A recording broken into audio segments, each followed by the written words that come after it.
And let's hand it over to Karen. Thank Okay. you. Hi, everyone. I'm so excited to see you all. If I haven't had a chance to meet you, I'm Karen Donoghue. I'm a college admissions consultant, so I help high school families navigate the, overwhelming process of finding the right school, applying to the right school, and then, obviously making a decision about where the best fit is for their student. So I don't know if you guys, I guess we can't really raise our hand, but I know only if because the last time I did this session, I think only a few people were able to come because of course there was a snowstorm. So I don't want to just redo that session. I wanted this session to kind of be a follow-up. So what I want to do is number one, address the fact that I was just in Colorado. For those of you who don't know, we just moved. I'm actually in Montana. Even so, I'm still in the mountain, just not near the Colorado. But I was just in Denver, and I did basically the session about avoiding toxic clients, but it was for a sports organization, so it was mostly about how to deal with toxic, kind of like coworkers and bosses and things like that. So I mean, I think the idea of how to handle and navigate those conversations are applicable in many things that we do. So I shared in the last session that we did for Mountain Women in Business, I shared things that have helped me essentially not have those difficult conversations, but how to make it so that I can avoid them. So I don't like conflict. I don't want to have those conversations. So for me, this is less about like how to have that conversation, because people went into that session wanting like scripts and like things and how to actually have those tough talks. Where for me, if I can set those boundaries early and navigate ways to make sure I don't ever get those kind of red flag clients, the clients that aren't a good fit for me, then it's better for everybody. So before I kind of jump in with some other things I wanted to share, I mean, I don't want to pick on Jackie, but if there's anyone it's the only one I remember right now, like who came to that last session, since we had that session where I talked about, we kind of ended that session with, is there one thing that you think you could implement that might help prevent some of those clients or folks from kind of basically getting in contact with you? Does anyone have just want to share something that they might have changed in the last couple of months and what those results were? And if no one does, I'll share something, but I wanted to put it out there and see. Well, I can speak a little bit to that. I don't know that we necessarily changed anything specific since that meeting that we had. However, we have been given multiple gifts at the last quarter of 2024. And we have two amazing clients that we are working with. And so I think one thing that we are changing now going forward is, because these are really the clients that we've been looking for, we're doing branding, we're doing all kinds of things so that we can get these clients specifically. So just kind of changing a few processes, changing the way that we do our estimates and going out to see people, and but just the type of clients that we're looking to work with, and really feeling like we're at a place where we can do that now. Great. Great.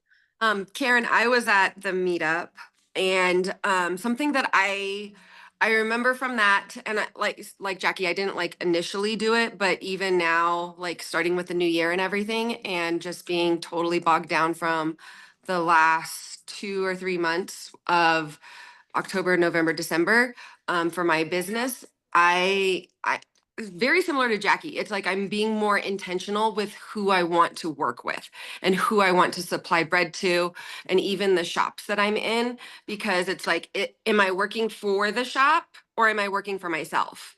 And that has really made me think, like, who am I doing this for? Am I doing this to supply bread and good product, clean product to people, or am I just trying to make money? And it's the other. I want good, clean product for people and for my family, and I want to spend more time with my family. So it's just trying to be that intentional with my business and how I run it, manage it. Right. So I love all the things, and Jackie and Chris, thank you so much for sharing that. A couple of things that I wanted to share, kind of adding on to what we talked about last time, and I want to bring it back. So this is not about me like telling you how amazing like I still have issues with conflict, and it's a constant growth and development for me of how to handle these sorts of things. So I definitely want to bring it back to, having a conversation about ways that we can all help each other, or if you're struggling with something, I hope as a group we can maybe brainstorm and come up with some solutions.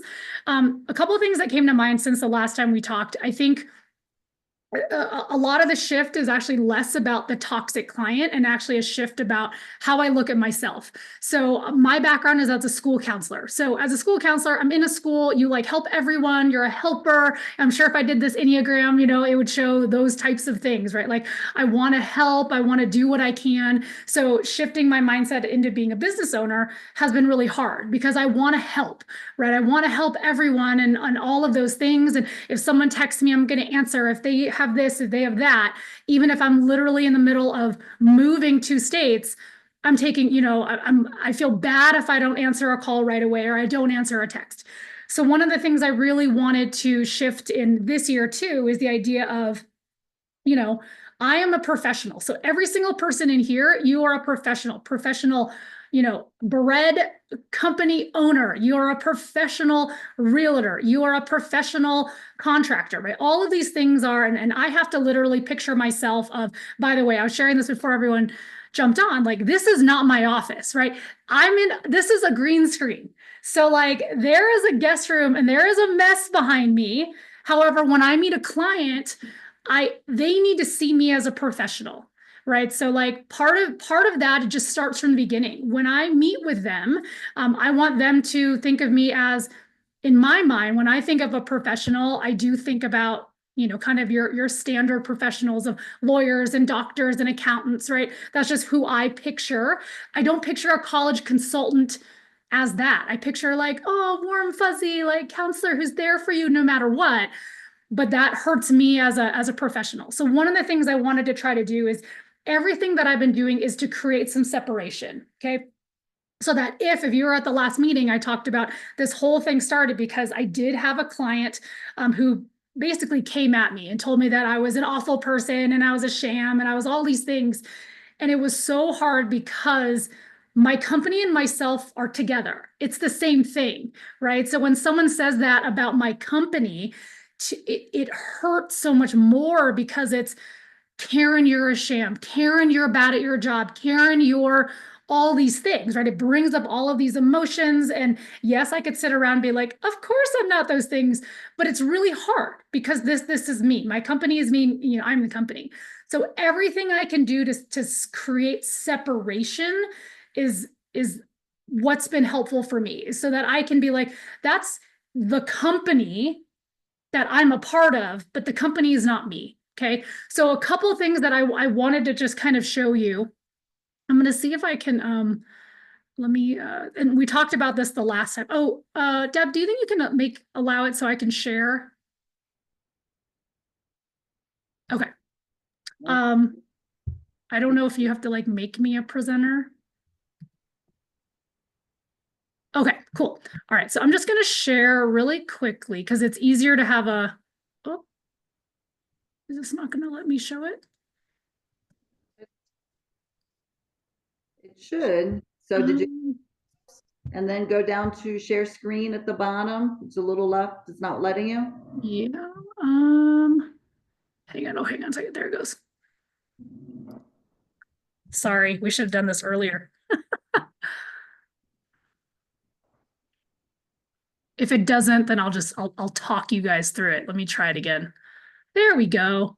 All right. Okay, can you guys see this? Yeah. You can see all the different things it's telling me to do. Okay, so, all right, we talked about, in the last meeting that we had, I talked about Calendly, which to me has been life-changing. One of the things is I think about, if you're going to go try to see your doctor, you can't just like walk into their office. I mean, yes, maybe they have a walk-in, but besides the point, normally you call, there's a receptionist, you have to find dates that work, right? If I want to get my hair cut, I don't just walk in, right? Especially if it's a good person, right? Like, you kind of associate, it is harder to get in, to see someone, to buy something, to do something with someone if they're good. If you can literally just walk in, I could walk into Supercuts, I'm getting a haircut, but it's not going to be the best haircut, right? I want to get a good haircut. It's going to take some time. They're probably not going to be available today. They're probably going to be available later. So when someone wants to talk to me, they can set up a free 30-minute consultation, but this is not them calling me today at 9:15 expecting a call, which I used to pick up. Right. So like now they have to schedule within Calendly, and there's lots of different booking apps. This doesn't allow you to book anything within 2 days, so that I also don't feel the pressure of, oh my God, I'll all of a sudden have a call today. I'm not ready for it. The next time, if you went on here, if you want to talk to me, isn't till next Monday. So that I would have also time to prepare, because I'm a professional. I want to be ready for that call. So again, this is just how I handle things, of, again, making some more separation between the company and me. Okay, so this is how the company, the policy, the way the company is going to handle things. And if someone has a problem with it, that's on them, right? So I've had people continue to email me and say, I'd like to set up a meeting. And I send them this link. You can schedule the meeting. If they don't schedule it to begin with, I'm not going to go around and work my tail off to make it happen. They need to figure it out, right? So if someone wants to buy something from you, work with you, all those things, it feels counterintuitive. You don't need to make it so easy for them. They are adults. They can handle these sorts of things. Just like if you wanted to make, an appointment for a haircut, right? You would figure it out. A couple of things I put on the left-hand side, and it might seem very wordy, but I don't even care anymore. Like, they need to know these things. So for me, I need the parent and the student. So that was one of the issues I had when I work with high school families. I used to just talk to a parent, and we would just engage. They would sign a contract, we'd start working. I never once met the student until we started working, and I found out the student and I don't vibe together. We don't work together. And then we get into all these issues with like refunding people aren't happy or whatever. So in that meeting, the student and the parent have to be available. Now, I also ask them before we meet, and obviously I have a specialty. I work with rugby students. I ask them to watch this webinar beforehand. Okay, so I'm just going to show you. So this is where, if they click on that link, it goes to this little 40-minute video all about college rugby. Because for me, I don't want to waste my 30 minutes saying the same things over and over and over. If they're wanting to talk about scholarship, this webinar talks about what it is and what it isn't. So again, we're going back to it. It's going to set a lot of boundaries and expectations right off the get-go. Right. So like they're going to watch that before we even meet, so that if they watch it and they go, oh, wait, I thought we were going to, my kid's going to go to play college rugby at UCLA and they're going to get a ton of money. When they watch that video, they're going to know that you don't get any money for playing rugby at UCLA. So then maybe I'm not a good fit for them. Right. So I want to set all of those expectations. I tell them how much it costs to start with me, and on average, how much families invest with me. And then I tell them, if this is out of your budget, it's okay. I don't want to waste your time. And honestly, I don't want to waste my time, right? So like, I used to be really afraid of telling people how much it costs, but honestly, for me, what I have found, and it might be specific to my industry, the cheaper you are, the less people want to work with you. So as my rates have gone up, I've had more clients because I'm good, right? I'm good at what I do, and it costs money to access these years of knowledge and all the things that I know.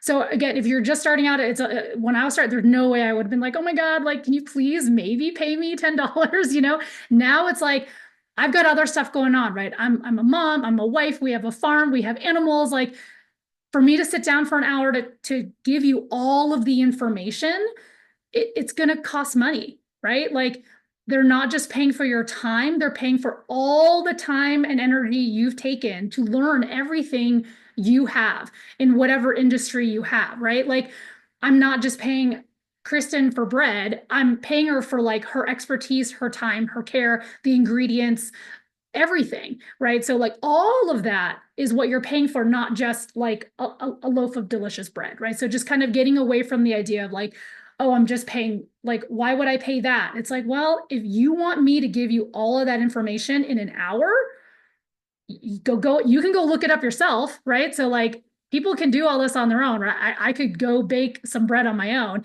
It would be awful. Everyone here knows I don't cook or bake or do anything, right? It would be a complete nightmare. So it makes sense for me to want to buy it from someone who knows what they're doing. Okay. I'm going to stop sharing because I want to just bring it back and see if that maybe has someone thinking about how that might apply to them, or things that might help you create some distance or separation from yourself and your clients and the people that you work with. Could be coworkers, it could be other things. I have other ideas too, so if I can fill the time if no one has ideas, but tell me some thoughts. Karen? Yeah. Go ahead, Deb. I'm retired, and I have actually had people say to me, "You're retired, you have more time than I have, so can you do blah, blah, blah, blah." You know what? My time is valuable too. I have a social calendar that it's been hard. I've learned to say, nope, you can do that yourself, or let me show you how to do it, or so, but your information you're providing for everybody that actually does have a business is so valuable. You've got to know your worth. I'm worth. I actually had somebody reach out to me this last week. Don't know this person whatsoever. On Facebook, I'm on many sourdough stuff. She reached out to me and she said, "I'm teaching a class February 2nd. Can I have all of your notes for your class?" Oh. Yeah. And Oh my gosh. then I said, "Oh, do you want me to teach it for you?" Because she's in Steamboat Springs. And I was like, "I'd be happy to do that if that's what you're asking." And she said, "No, that's not what I'm asking. I'm just asking for your material." And I asked her what her fee was that she was planning on doing. My husband told me to charge $2,000 because it's like, it's not just the class, it's the last 3 years of my life that I have invested in this. That's right. And she never responded. But yeah, it's not like I'm just gonna take it away. Yeah, Rachel. Yeah, I've had many similar issues. In fact, I was talking with Deb about some of this the other night, totally unrelated issue. But when I first started my art business, I've been doing this 26 years now. I can't tell you how many times people have reached out and think, "Oh, you're a face painter. What a cute little hobby. Will you come do our event for free and we'll give you exposure? We'll tell people about you. Other people will hire you." I have an article that was written by a really good face painter that says 10 things face painters want you to know. And one of them is you can die from exposure. Because people don't realize like a 1 hour birthday party is actually 3 hours of my time, because I have to go there, I have to set up, I do the event, I come home, I clean my supplies, and the supplies, people have seen my little silver suitcase. That's hundreds of dollars worth of supplies that I've amassed over the years that have to be replenished and refreshed all the time, because of sanitary reasons and all of those kind of things. And I did in the beginning. I was like, sure, I'll come and I'll just charge per person. And then I realized I could sit there for 3 hours and have 3 people if it was a rainy event or a cold day or something. And so I've had to learn a lot and adjust a lot with that. And I have contracts now too, not just for that, but for canvas painting parties, because so many times things get canceled at the last minute, or someone has found someone cheaper at the last minute and things like that. And I have a contract now where I have a deposit I get up front. The rest is due when I'm done the day of the event. And if you cancel last minute, or if I cancel last minute, I'm going to keep that deposit because that's time that I was intending on work. Plus I'm out the other money. And of course I make exceptions. If someone's sick, if Mother Nature has a big snowstorm, I'm going to at least put the money towards another event for you. So you're not out your money. That's only fair. But it's funny how many people have thought of my business or doing murals or anything art related as just a hobby instead of a business. And I Yeah. feel bad too with my pet clients, but Karen, how you said you have to prioritize. There's some pet clients that I love. There's some pet clients that I can't work for anymore for many reasons. You know, I used to bring pets into my house. Then a couple of them got to be elderly and started messing up my furniture and my carpet and my, you know, so no, you're going to pay extra to have me house sit at your own house if they have these issues. So I'm not trashing my house. And Yeah. and I get booked months in advance, and I love animals. I love what I can do. I can afford to be picky with my clients and give them the best attention that I can. And it worries me that sometimes they're not getting the best attention when they just want someone cheaper. Yeah. But Well, I was gonna, I'll share know, one. lots of different things. Yeah, I'm going to share one other thing too. Hang on, I'm going to come back to this. So one last thing that I was going to point, oh, I can't see my screen here. If you can see, so I have in my drafts, in my emails, I have various versions of emails that I send to people once I have that initial meeting. This is so I don't go crazy. Say again, one of my pet peeves is saying the same thing over and over and over. So I just have different variations depending on what we talk about, what I'm going to send to them, right? And one of the things that I end up doing is, where is it? Here, because I say this in the meeting, I say it again in the email. That I say I only work with students who are invested in the process. So I tell them they have to be proactive, communicative, and have appropriate level of executive functioning.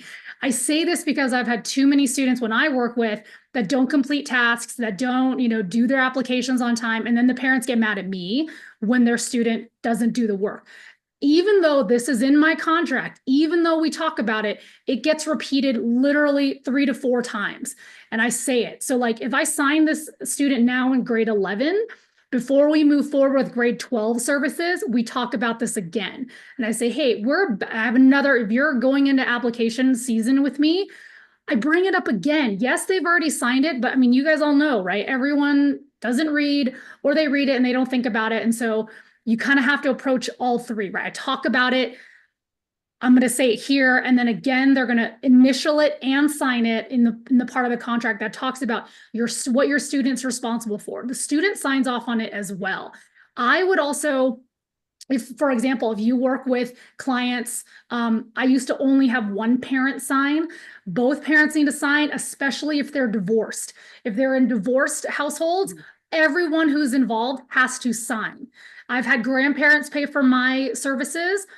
The parents still have to sign because they're the ones who are with the student. So I'm just saying, whoever is involved, even if it's just one person, get everyone on the same page, right? If you're talking to only the husband about services, if the wife is involved, she needs to sign as well. So just make sure everyone is on board here.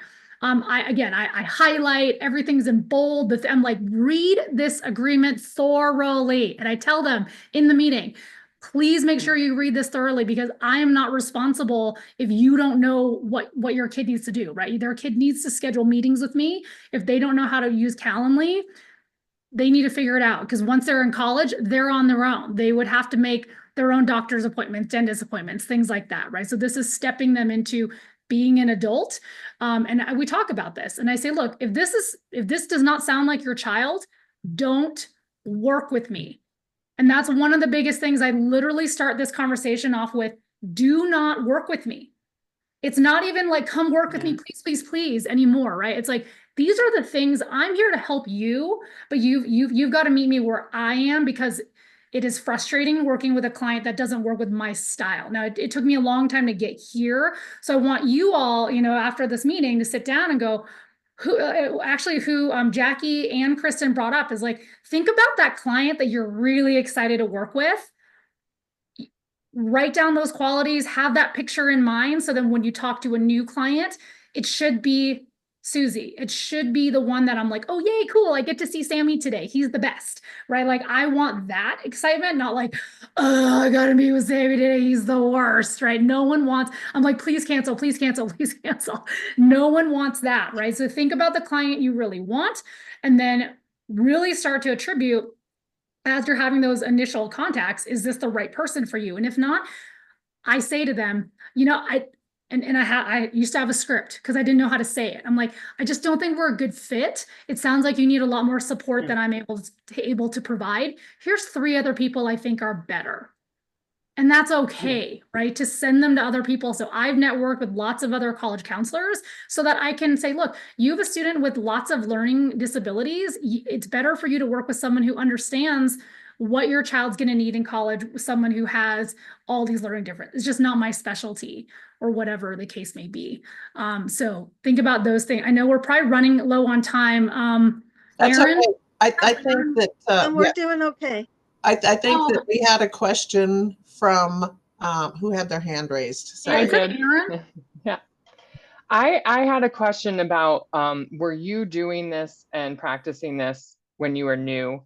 So I'm in my first year. I'll be a board certified health coach. Once I am a health coach now, but I want to up my game to be national board certified. So I take that in March.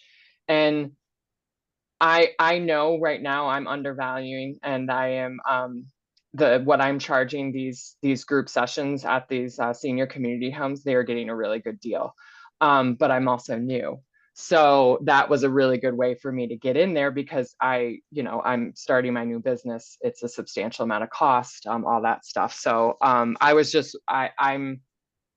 my whole, ideal client. I would love to get there, and but I'm kind of, hey, I'll take the non-ideal clients right now. So I didn't know if that's a really bad idea starting out.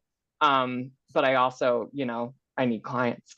So I think everyone can probably respond to this too with their own, and I'd love to have this conversation deeper. I think absolutely, when I first started, I think everyone's in that same boat of like, you need clients, but you also still need clients that still kind of fit what you want, right? Like there's still some, like, you're not going to work with a jerk, right? So like there are going to be some boundaries.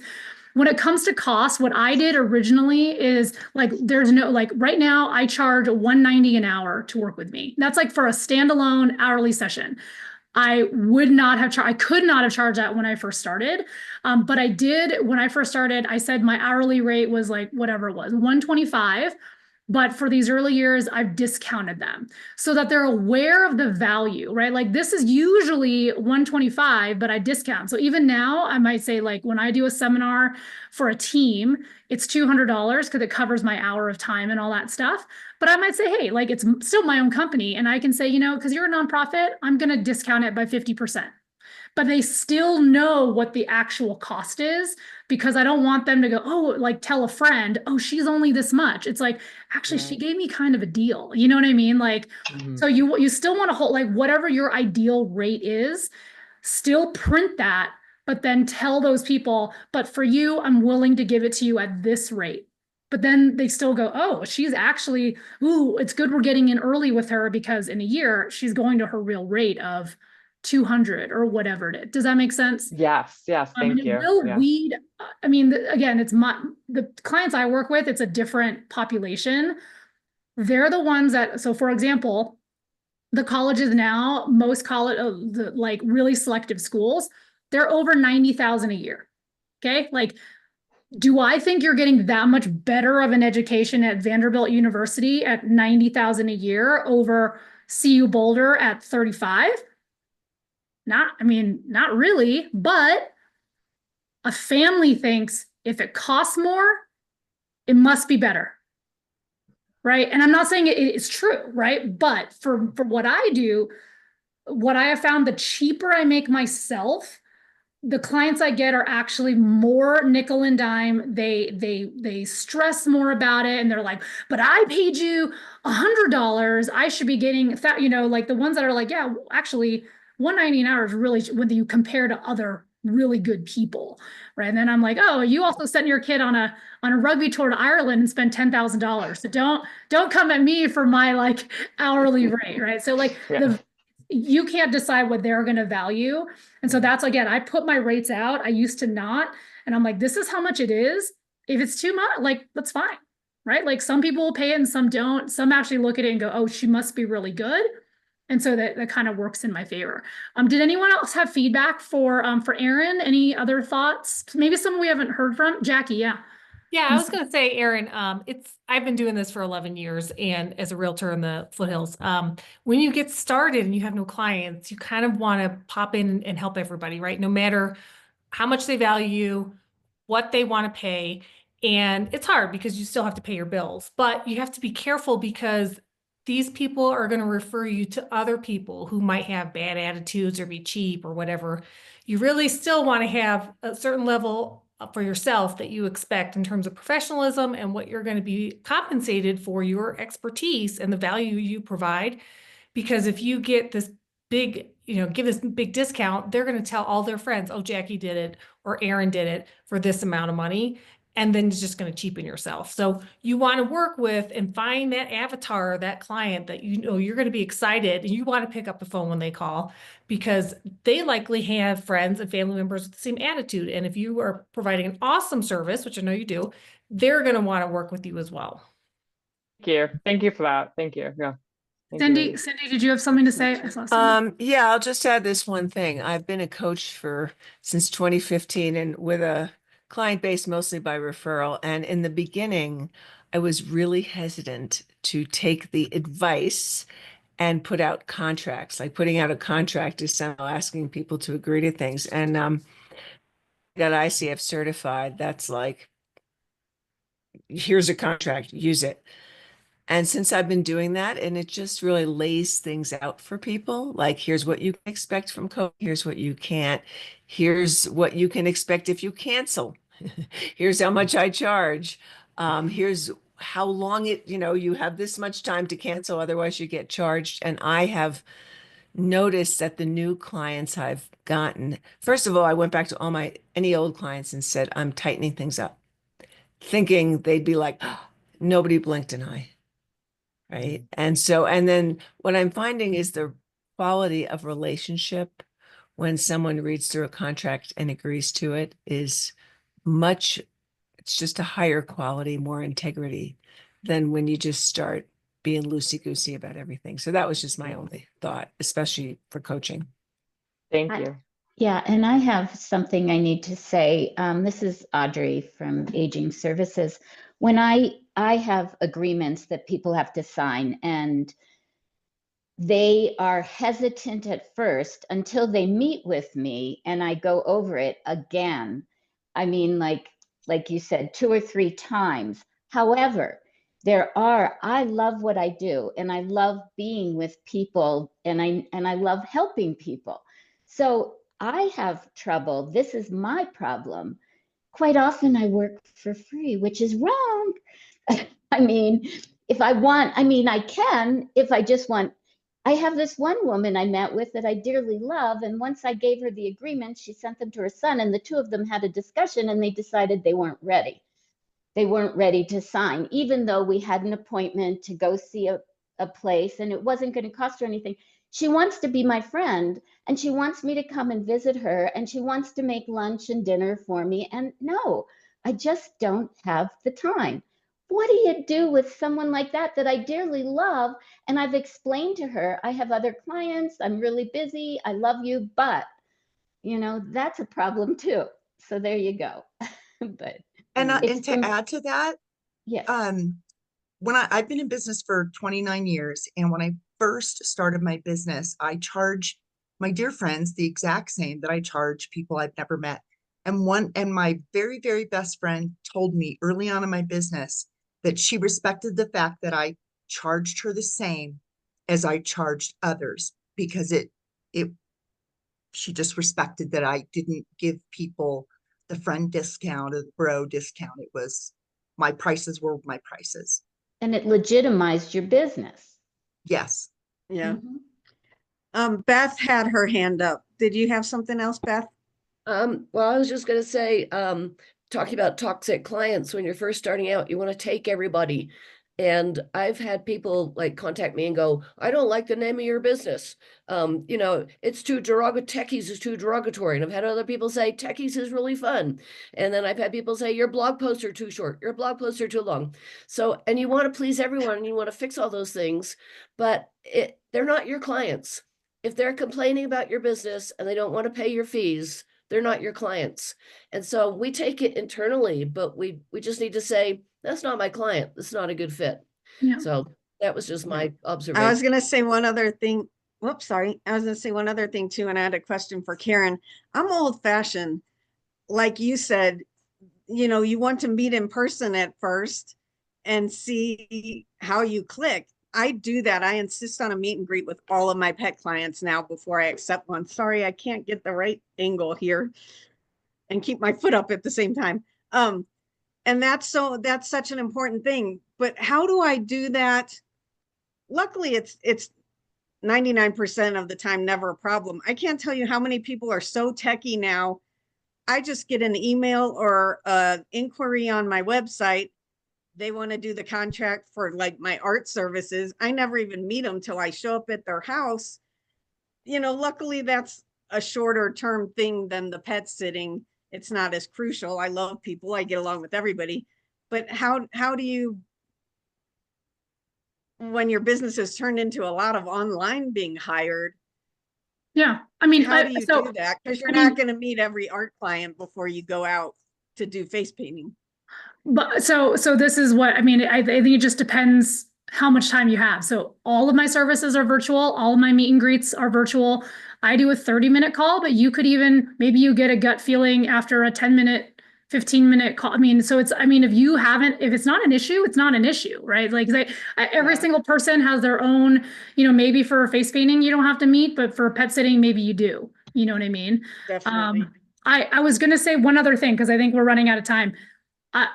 I know I was talking a lot about like how to keep like bad clients away, but at the same time, like we still want clients. And I want you to think about, I listened to this podcast and it's the worst, but it was about how car salesmen get trained and like how they do it. It was for NPR. It's super interesting. That's why they're so awful. Like it's so awful when you get in there and like you can't leave. But their philosophy is, if you go to a car lot, they're like, you're there to buy a car, right? You're not there just to like look for a dishwasher, right? So like if someone calls me, if they schedule a call with me, they want college services. If they're scheduling a call with you to find out about contracting, to find out about whatever, they have something that needs to be done, right? And they feel the pain right now. They're like, oh man, like this is going to suck to have to like deal with contractors and plumbers and whatever. Your job in that call is to relieve the pain, right? Like is explain like, yes, for you to do all of those things, it sucks. Like you have to manage all these timelines. And so in my calls, what I tell them, right? Like, it's not rocket science, but yes, it's kind of, like what I'm going to help with is understanding like how the testing piece is going to fall in line with their extracurriculars and make sure you hit the deadline so you get your scholarship and blah, blah, blah. But look, my job here is to take that worry off of you. Right. So I'm going to be the solution. So I think part of going the whole confidence piece about like seeing yourself as a professional too is understanding if they're calling you, they need you. Right. So you're going to make the sale because they're already there. Like if they hadn't called you, they wouldn't need you. They'd been like, oh, I'll do this college thing by myself. They're calling me because something is worrying them, right? Whatever that is. And so part of hearing them talk, so the big part of that 30 minutes, 20 minutes of it is just them talking. I'm like, tell me what's going on. What's your question, right? I don't even talk until the very end. I'm like, great. What I heard from you is you're really struggling with making sure that your child hits all of their deadlines and gets the most scholarship they can. This is what I'm going to do. Oh, you know what? And I have an alarm set on my phone and I'm like, hey, so that I don't get into the thing that Audra was talking about, like, will we just start talking and I give away stuff for free? I'm like, you know what? I got a call us starting in 5 minutes. I'm going to send you this email. If you want to move forward, blah, blah, blah, all those things, right? So like even making sure that I hold the boundary of this is a 30-minute call, right? If I had a meeting with my doctor, I don't expect them to hang out with me and like talk about my life for hours on end. Like they are pushing you through because, oh, I need a prescription for this. Done. I'm not saying that's great, but So hold all those boundaries. I think, and we could talk about this forever, but I want you going into this new year, thinking about number one, you're a professional, you're worthy of whatever your rate is. People need to pay for your time. And when they call you, they need you, right? So like you're doing them a service by allowing them to pay you for what you do. You know what I mean? Like you are a club that's hard to get into, people. Like they're waiting in line. You are a bouncer. Like no one just gets to walk in. You know what I mean? So make sure you think of yourself that way. If you need to reset, like you're setting your location, like whatever it is, if you need to dress up and look like, I mean, I'm in a sweatshirt, but if I'm having a meeting, I might actually like do my hair a little bit or whatever. And I feel like, okay, I'm in a real meeting. That helps me set my goal of like, I'm the professional here. You're meeting with me and I have the information. These are the steps. Does that make sense? Love it. That's so good. Love it. Okay, I think we are just a little bit over. So thank you, Karen. Lots of great information. I love that you just really dig into everybody, know their worth and charge it and don't feel guilty about it. So love that message. No toxic clients, guys. None. Right. No more. Love that. It took me a minute to learn that, but I've got it. So, all right. Thank you, Karen. Thank you, everybody.